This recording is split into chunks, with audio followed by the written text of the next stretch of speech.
So, bw'otakola na mutima gwo gwonna, if you fail to do with your heart, Katonda tayagala mulimba.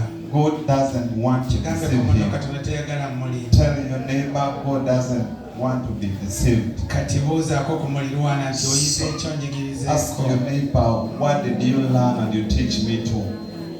Obuuzeeko njigirizaako. Ask your neighbor to teach you. Kati bwe njogedde ekyo eri asunaasuna munne.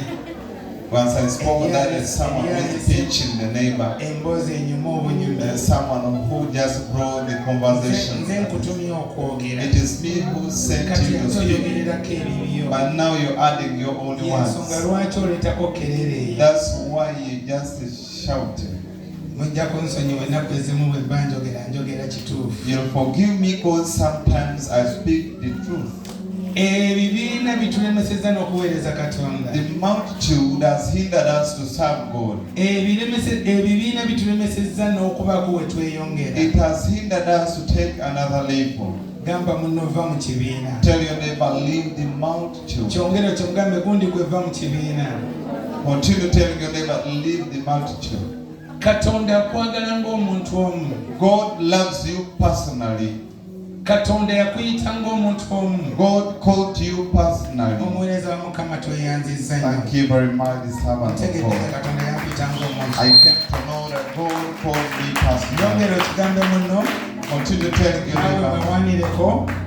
Katonda yampita ng'omuntu You omu. can black and tell your neighbor that God Abamu called me mwekwata personally. bannammwe nga mubakiina. Some people, you just look at your friends. Singa mutambula ne mutengera akavangataka ssente mu maaso. If you walk and you see the money in front of you, Wadde mubadde mu kkubo abantu babiri. even though you were two in that way, Ziyinza obbalema okugabana ababiri. you may fail to divide it among yourselves. Azisooseeko n'agamba nze The nzisooseeko. person who reached it first will say, I Zino reached it zange first. nze nzisooseeko. It belongs to me because I Kyokka reached nga it mubadde first. mutambula babiri muli mu mboozi abantu babiri. Yet you're walking together in the conversation. Awo ne mwawukana lw'ekyo kye mufunye. Now you separate for that that you've got. Nga nze nzisooseeko yafuuka nze nzisooseeko. When someone is saying it is me who came across it Ani yali first, akigambyeko munne? who has ever told a friend that it is me who was first to see Nze this? nasooka kiwulira.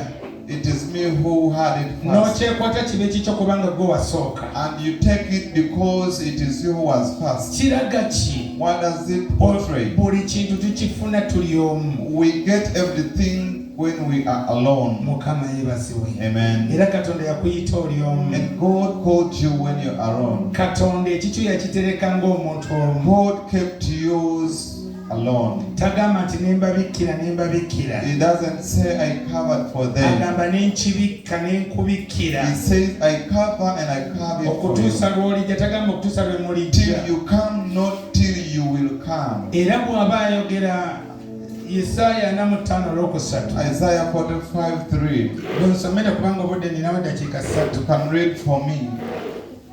Ayogera nti yakuyita linnya. He says he called you by name. Tayogera nti nembayita amannya He mwenna. doesn't say I called all of you by your name.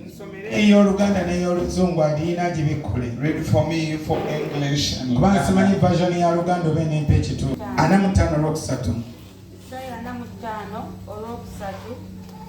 Era ndikuwa obugagga obw'omu kizikiza n'ebintu ebyakwekebwa ebiri mu Owulira gundi gy'ayogereramu era ndikuwa taka ndibawa.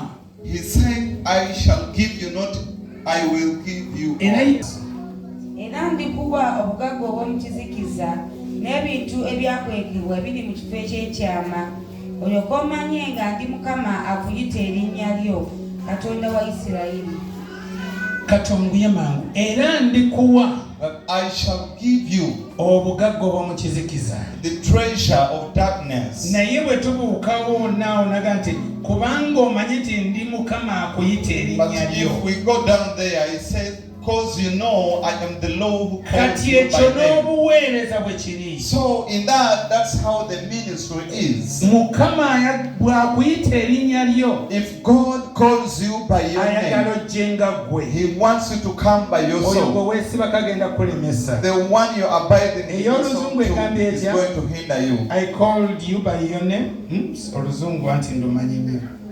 I will give you the treasure of darkness and the heart in secret places, that you may know that it is I, the Lord, the God of Israel, who call you by your name.